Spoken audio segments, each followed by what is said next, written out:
October 11న Dasara పండుగ వచ్చింది. Mega ఫ్యాన్స్కు ఈ దసరా కాస్త స్పెషల్ అనే చెప్పాలి. కేవలం మెగా ఫ్యాన్స్ మాత్రమే కాదు, మెగా పవర్ ఫ్యాన్స్ను కూడా కలిపి చెప్పాలేమో. ఎందుకంటే పవర్ స్టార్ పవన్ కళ్యాణ్ తెలుగు ఇండస్ట్రీలోకి ఎంట్రీ ఈ దసరాకు సరిగ్గా 20 ఏళ్ళు.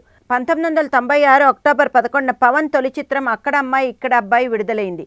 ఈ సినిమా పర్లేదనిపించుకుంది. కానీ ఆ హీరోకు తర్వాతి కాలంలో కోట్లాది మందికి డెమిగాడ్లా మారతాడని అప్పట్లో ఎవరు ఊహించలేదు. మామూలుగా ఒక సినిమా పూర్తయ్యాక ఇంకో సినిమా మొదలు పెట్టడానికే పవన్ కళ్యాణ్కు సంవత్సరాలు పడతాయి. పవర్ స్టార్ పవన్ కళ్యాణ్ వేగం పెంచారు. ఈ సర్దార్ సినిమా షాక్ ఇచ్చిన తర్వాత పవన్ చాలా ఫాస్ట్గా కోలుకుని ఏకంగా 3 నెలల్లో తన కొత్త సినిమాను కాటమరాయుడు మొదలు పెట్టేశాడు. ప్రస్తుతం ఆయన డాలీ దర్శకత్వంలో తెరకెక్కిస్తున్న కాటమరాయుడు చిత్రం షూటింగ్లో బిజీగా ఉన్నారు. దీని తర్వాత త్రివిక్రమ్ దర్శకత్వంలో ఒక చిత్రంలో నటించనున్న సంగతి తెలిసిందే. అయితే మనోడు అక్కడతో ఆగలేదండోయ్. ఇప్పుడు ఏకంగా ఈ సినిమా షూటింగ్ పూర్తవక మునిపే మరో కొత్త సినిమా కూడా మొదలు పెట్టేశారు.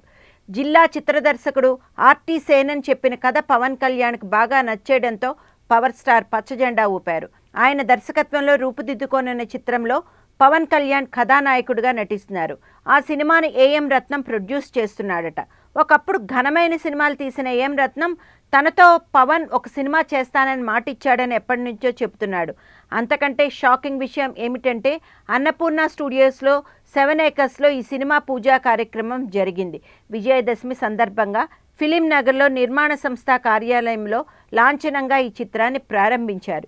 ఈ కార్యక్రమంలో Pavan Kalyan, A M Rathnam, Sarath Marar, Jyothi Krishna, R T Nesan, A M Rathnam సోదరుడు దయాకర్ తదితరులు పాల్గొన్నారు. శ్రీ సాయిరామం క్రియేషన్స్ ప్రొడక్షన్స్ పతాకంపై ఐశ్వర్య నిర్మిస్తున్న ఈ చిత్రాన్ని సూర్య మూవీస్ అధినేత ఏఎం రత్నం సమర్పిస్తున్నారు. త్వరలోనే మిగతా నటీనటులు, టెక్నీషియన్స్ వివరాలు తెలియజేస్తామని చిత్ర బృందం తెలిపింది.